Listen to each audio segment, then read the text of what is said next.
our introduction, as always, 2 phrases to remember anytime somebody asks you what Leviticus is about.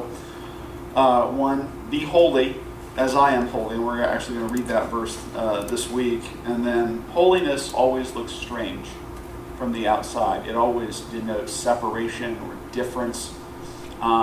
It is about being distinct from the people around you in important and abiding ways. I had a thought as I was reading through the material, both before this week's stuff and then after it. This book, more perhaps than any other in the Old Testament, is about being careful in handling your relationship with God, right? And how you treat the name of God, how you treat the idea of God's presence, how you interact with God. It emphasizes the vast weight and power and transcendence of God in comparison to us, in comparison to people. And I read, I was looking on Twitter, which is always a mistake, and Rod Dreher, who's a Catholic, a writer, a conservative writer, and he tweeted, why is it that I can laugh at a joke that a comedian tells about God, right? An atheist comedian tells about God, but a transsexual person won't laugh, that they'll get very offended. And I thought, having read Leviticus, well, Rod, it's because they believe their religion and you don't, right? If you thought that God is who He says He is, there wouldn't be anything funny about it. God's not your buddy. He is the infinite power that made the universe and sustains it and keeps it. And if we really believe that, it's a challenge to me. Like, how would I act differently towards my brothers and sisters in Christ? How would I act differently in my relationship with God? And in every moment where I handle the name of God, or teach in the name of God, or pray, how am I handling that name with care? So in any event, we're going to read today a section of Leviticus that it's like a mini Torah. So it contains a bunch of different rules and regulations for community life. And then, but as we go through, I want you to think of a few things. And I guess, Josh, can everybody be patient with Josh, who is standing in for Richard tonight, so I don't have to do my slides myself. If you can go to God's character. So we're going to work our way through this material and talk about some of the what some of the language means, what some of the rules are.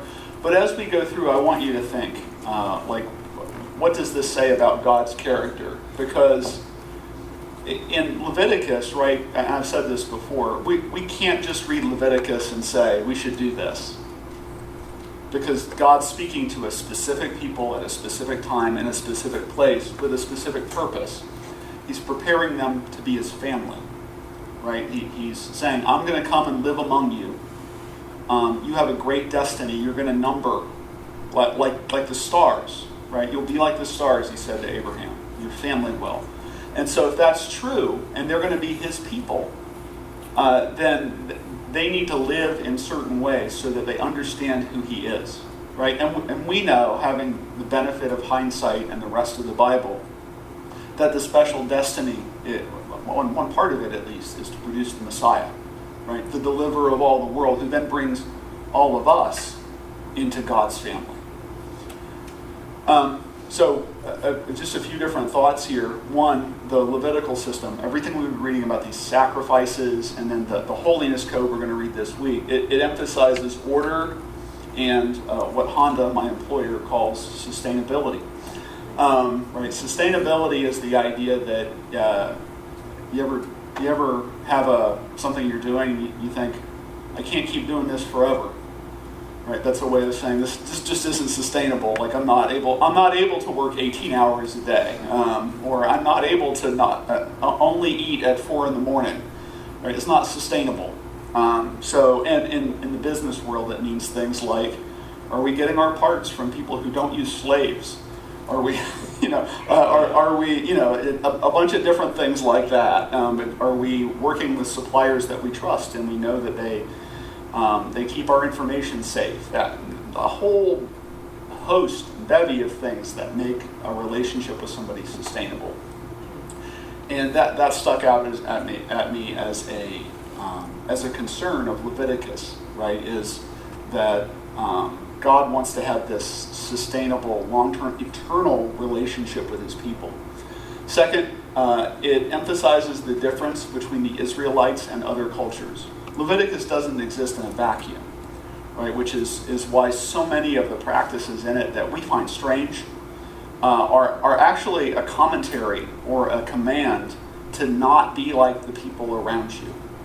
Right, and we're going to see things like there's a part of the Holiness Code that's directed at priests that says don't trim your beard, like don't cut off the corners of your beard. And you might say, well, why on earth would God care about that? And it's because the people groups around them, that was what priests did. They trimmed their beards and then they threw the hair into a fire, and that was part of their sacrificial process. Hard to get into the mind. I've said this before. The past is another country.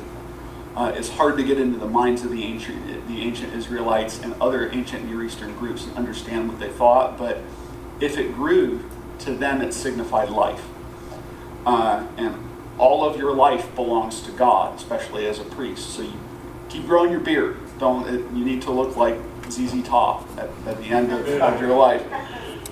Was kind of the idea. So next up. Second, God cares about separation, and he expresses that concern with separation through a few different things. One, we've read over and over and over again through the last 4 weeks about this concept of purity and cleanliness, right? And not hygienic cleanliness, like, oh, I'm going to wash my hands before I eat, or take a shower after I go work out. It's more ritual cleanliness, right? So we have all of these sacrifices, and before most of them, Aaron or the priests they'll wash the ark with blood, or they'll cover the altar with blood, which we know is not like that ain't so great. That's not how I'm not going to get a big bucket of blood and clean off my kitchen counter, right? It's not hygienic. So it means something else, right? It's the communication of like life force or energy into that space. It's the ritual cleaning of it, so it's ready for the presence of God. So number 2, concepts of sacred space. I'm going to read you a really interesting passage when we get to verse 19 of Leviticus, which is about not wearing mixed fabrics. And it's always like, well, everybody's wearing polyester and cotton and all kinds of stuff. Nobody cares about that now. So why did God care about it? And it has to do with how close you are to God, how far into sacred space you have penetrated. And I'll read that in a few minutes. And then finally, this idea I'm talking about, that the closer you draw to the presence of God, the more separate and different you have to be. So I don't know if you remember this because it's been several weeks, but the high priest, he wears on his our translation calls it a turban, but it's probably like a mitre or like a hat.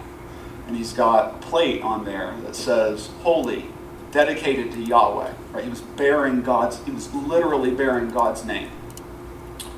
Next slide. Third, God cares about life and order. To the ancient mind, certain substances like blood and parts of the body, suggested the idea of life force, right? They communicated the idea of life. And then certain ideas and concepts are emphasized or a part of the law because of the idea of order or rightness, right? And to an Israelite, the key story was Eden, And the question was, how do we get back to a state where everything's like it was in Eden? How do we restore order? And we're going to see that a lot of these laws are set up as kind of pro-Edenic, or that they're resisting forces that would make the world not like Eden anymore. So, next slide. All right. I was going to say this topic's not very sexy, but it actually has to do with, it's about sex. So let's turn to Leviticus chapter 18. And I want to apologize before I read this, because it is a lot of obvious stuff to us. I would emphasize to you that if God took the time to tell the Israelites not to do it, it suggests that maybe somebody was doing it and they shouldn't have. And so we're going to read through this until I get embarrassed, and then we'll skip to the end. So it could be very quick. And the Lord spake unto Moses, saying, Speak unto the children of Israel, and say unto them, I am the Lord your God. After the doings of the land of Egypt, wherein ye dwelt, shall ye not do. And after the doings of the land of Canaan, whither I bring you, shall ye not do. Neither shall you walk in their ordinances. Ye shall do my judgments, and keep mine ordinances, to walk therein. I am the Lord your God. Right, so right away we have this idea, right? He's saying, don't do what the people around you do. Don't do what they did back in Egypt. Don't do what they do in Canaan, where I'm taking you. And why? Because I'm your God, and I said so. Ye shall therefore keep my statutes and my judgments, which if a man do, he shall live in them. I am the Lord. None of you shall approach to any that is near of kin to him to uncover their nakedness. I am the Lord. Uncover their nakedness is a euphemism for having sex with that person, or with somebody that person is closely related to. So if you said, if X and Y were married, I was going to use real names for a minute. Oh my goodness, don't do that. If X and Y were married and you said you uncovered X's nakedness, it means that you had sex with Y. Does that make sense? Yeah. The nakedness of thy father's wife shalt thou not uncover. It is thy father's nakedness. The nakedness of thy sister, the daughter of thy father or daughter of thy mother, whether she be born at home or born abroad, even their nakedness thou shalt not uncover. And one thing I want you to notice as we're kind of progressing through this, right? It starts at the most fundamental blood-related family relationships that there are, and then it lists basically everybody that you don't have sex with. and it gets all the way down to we'll get there, but it's people you're not related to except by marriage, right? So it progresses from specifically related by blood all the way down to these are people that, hey, maybe you have a question about it, but don't do it anyway. And the purpose of this, God's purpose in giving this command, one, as I said, usually you don't tell people to do things if they weren't doing it, right? If somebody wasn't out there doing it, for instance, I'm not aware of any. I'm not aware of any command in the Bible to not engage in cannibalism. But I mean, if you think about it, maybe it's so obvious to everybody that you shouldn't do it that people were like, God said, hey, I'm not going to tell them. I'm not going to spell this out for them because it's so obvious. But in any event, the purpose of the verses I'm reading, right, that structure, is to fortify the family unit, right? God's making them his family. Right? And he wants them to be sustainable. He wants them to live on into the future. He wants them to become a race of people who bear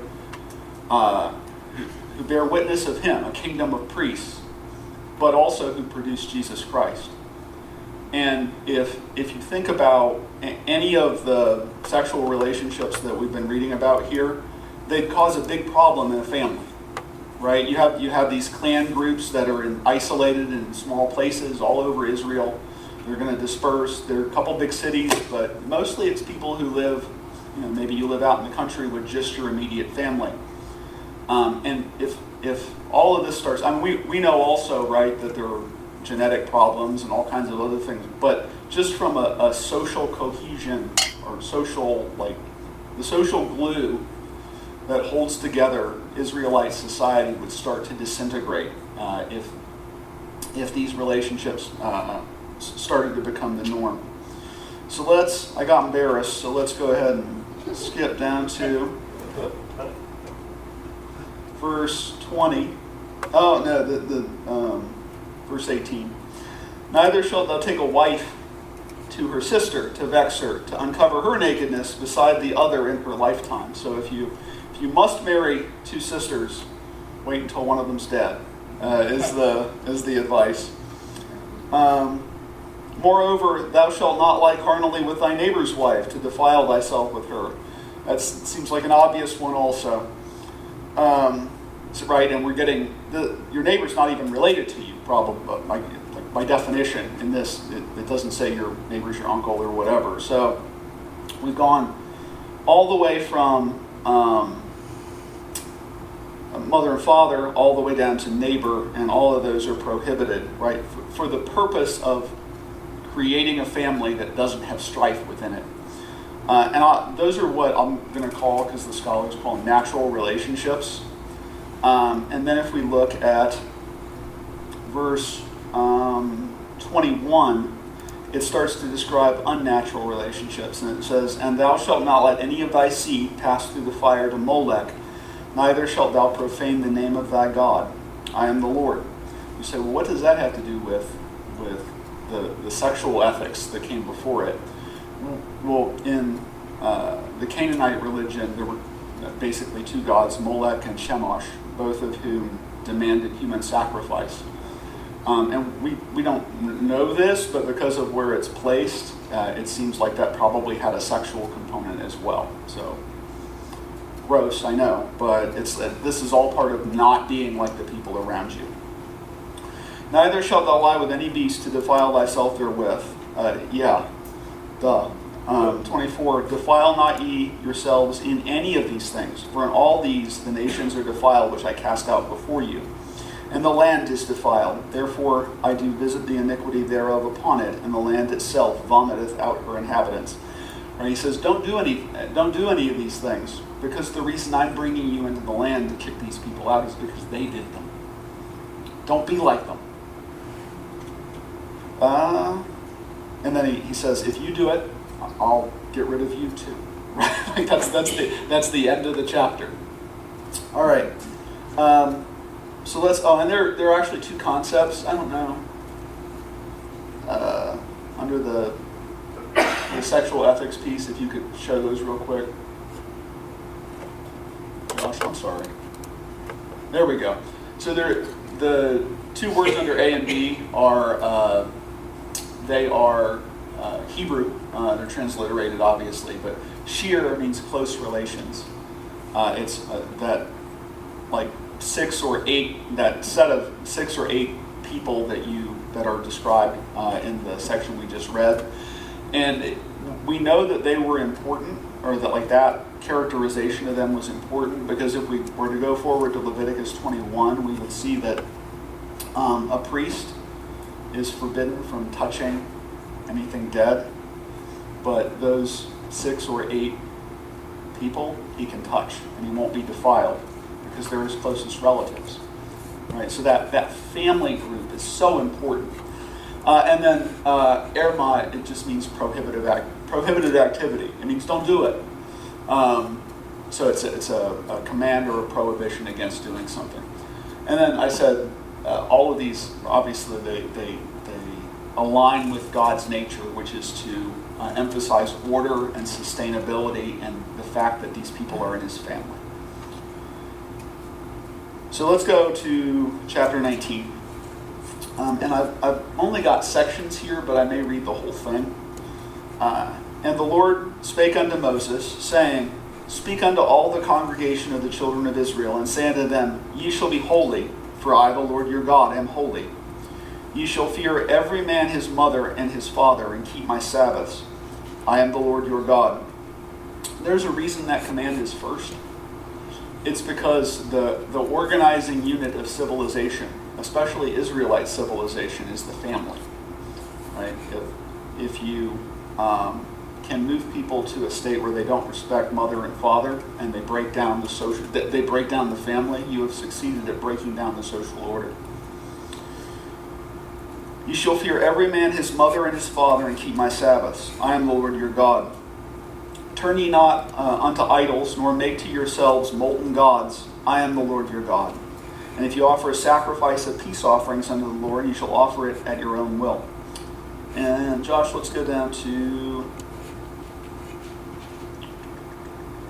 verse 9. And when you reap the harvest of your land, thou shalt not wholly reap the corners of thy field, neither shalt thou gather the gleanings of thy harvest. And thou shalt not glean thy vineyard, neither shalt thou gather every grape of the vineyard. Thou shalt leave them for the poor and the stranger. I am the Lord your God. Right, so we have here not just a commandment to not do a thing, but a commandment that is part of a social welfare program, right? Anybody know the story where this is especially important? Ruth. Boom, he's got it. Yes, it's Ruth, right? Remember, Ruth is both a stranger and a widow, and goes to glean in Boaz's field. That's exactly what's happening here. And it also gives the landowner the opportunity, as Boaz did, to say, let a little more fall for her, right? And they would go behind the gleaners and pick up what was left.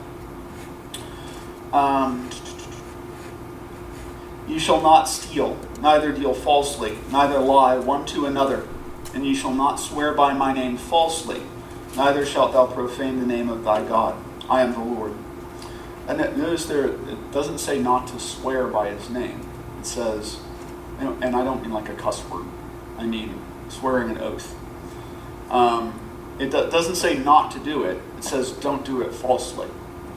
We'll have Jesus in the Sermon on the Mount saying, don't swear at all, right? Neither by heaven nor earth or by Jerusalem, right? He goes on and on. But at least for the Israelites at this time, it was like, if you swear by the Lord's name to do a thing, you better do it. Don't do it falsely. Thou shalt not defraud thy neighbor, neither rob him. The wages of him that is hired shall not abide with thee all night until the morning. Thou shalt not curse the deaf, nor put a stumbling block before the blind, but shalt fear thy God. I am the Lord. Now this is one of the very, very few ancient texts that we have that has anything to do with people who are disabled at all, and about how to treat them. In places like Sparta, if you were blind, or other parts of Greece, Athens and other places, if you were blind or deaf, you would be left out and exposed as an infant. But right, the command here is don't take advantage of people who are different, what we would call them differently abled. It's, like I said, one of the very few ancient texts that talks about like the ethics of how to treat someone. 15, you shall do no unrighteousness in judgment. Thou shalt not respect the person of the poor, nor honor the person of the mighty, but in righteousness shalt thou judge thy neighbor.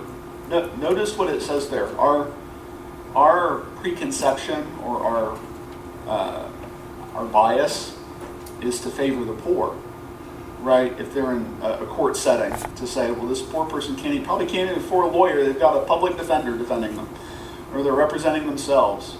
But God says no. Justice is the concern that you should have, not whether somebody's poor or rich. You should treat the poor as fairly or unfairly as you're going to treat the rich person.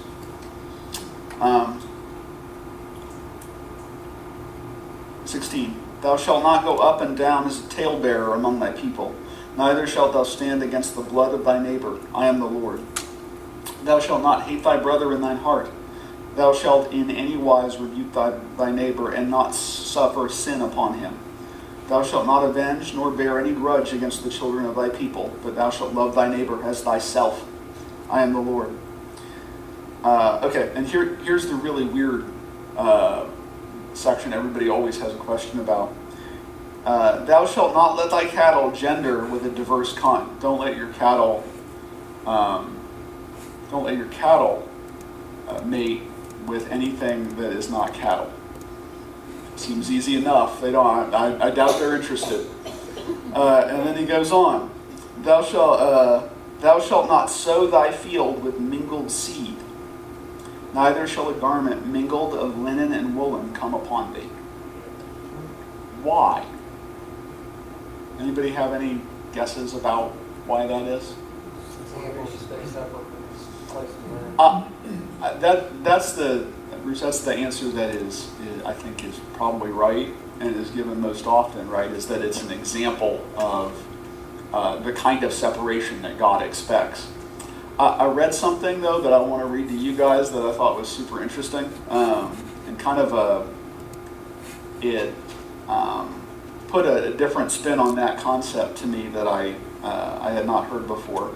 This is a guy named Jacob Milgram, and he says, and so his basic concept is that mixing of fabrics, mixtures were for sacred space. Mixtures are for the temple. The closer only God has the ability to knit things together that way. And so the closer you get to God, the more mixture there is.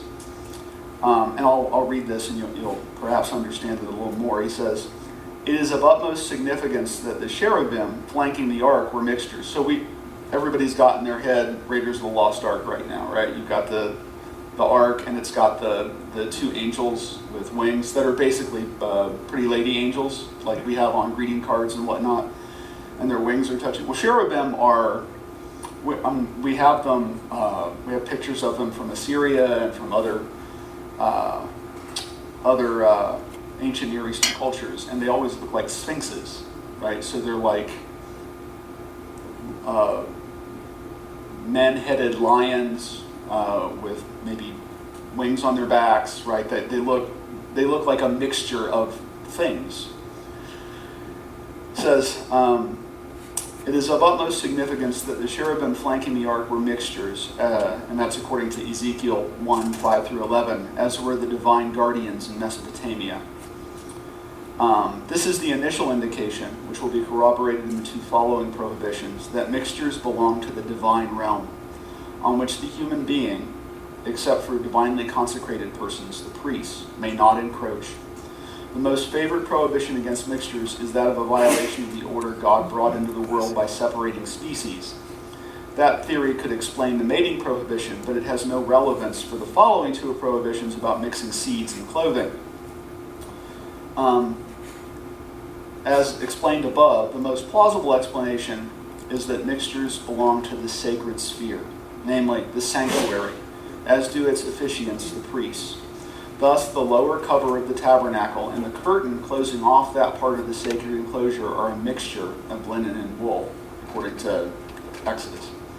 The high priest's ephod, the breastplate, and the belt contain the same mixture as well. Right, so immediately you have this order not to mix fabrics, but earlier on in Exodus and even in Leviticus, the priest is told to wear a garment that contains mixed fabrics.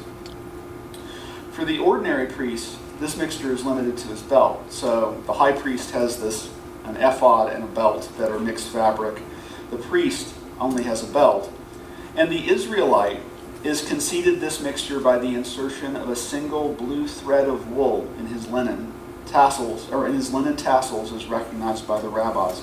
So that a regular run-of-the-mill Jewish person would wear a robe with tassels that had blue in it, one thread of blue. So he's wearing mixed fabric as well. In other words, having this one tassel go through the clothing of the average Israelite made them part of the more sacred group, even though they were lesser. They were still the people of God, and if they were pure, they would still be on sacred space, or at least parts of it. Ordinary priests had more mixture in their belt, but the high priest had all kinds of mixtures because he was the most holy. He was the closest to the most sacred areas. The argument here is that this mixing of cloth and textures would have been associated with sacred space. A connection, like I said, whenever Israel sees the blue thread whenever an Israelite sees the blue thread in any of his tassels, the high priest tassels, or their own tassels, he is reminded the blue cord banding the plate that bears the inscription "Holy to Yahweh" on the high priest, and thus he is constantly called to seek holiness by fulfilling divine commandments. Comparing what the high priest wore with what normal priests wore, with what the average Israelite wore, even though there was only one thread running through their garment, there were mixtures, and they were according to degree. The greater the degree of mixture, the closer to the most holy place that the person could go. So the mixing of the cloths is about sacred space. And just one more passage from this. Israel is commanded to be holy, but is warned that it is not allowed the privilege of breeding different animals, sowing mixed seed, or wearing fabrics of mixed seeds, for these are reserved for the sacred sphere, and in the case of clothing, to the priests. The mythology of the ancients was rife with mixtures, hybrid animals guarding temple entrances and flanking royal thrones. They are biblical allusions to this background. Cherubim existed in Israel's cult, more precisely, inside the sanctuary in woven form. So inside the sanctuary there are tapestries and depictions of cherubim and actual, on the ark, they're depicted. Being ensconced inside the sanctuary, all these cherubim were visible to only priests, so only priests can go in there, and the cherubim inside to no one who were admitted to their presence, because they too, wearing garments of mixed seeds, symbolically become cherubim. So in other words, the priests go into the sanctuary and they take on they become part of God's entourage. They become his throne guardians and part of the heavenly court, just by virtue of having this mixture of fabrics on. And so the command here is, don't just run around wearing, that's special. That's for a sacred place, right? It is to denote how separate I am from you. And the closer you get to me, the more I'm going to command that you mix these fabrics together so you can enter my space. I just thought that was really an interesting way of explaining it, especially in light of all the other applications in Leviticus to sacred space. So let's continue. And let's go to, 21 through 5. And the Lord spake unto Moses, saying, Again thou shalt say to the children of Israel, Whoever he be of the children of Israel, or of the strangers that sojourn in Israel, that giveth any of his seed unto Molech, he shall surely be put to death. The people of the land shall stone him with stones. And I will set my face against that man, and will cut him off from among his people, because he hath given of his seed unto Molech, to defile my sanctuary, and to profane my holy name. And if the people of the land do any ways hide their eyes from the man, when he giveth of his seed unto Molech, and kill him not, then I will set my face against that man, and against his family, and will cut him off, and all that go whoring after him, to commit whoredom with Molech from among their people. And the soul that turneth after such as have familiar spirits, and after wizards, to go whoring after them, I will even set my face against that soul, and will cut him off from among his people. So the concern here is with divination, and like in other religions in that area, you would go to a guy and he would look at tea leaves or rooster guts or whatever, and he would tell you what was going to happen to you in the future. And he would, pray to whatever god he worshipped,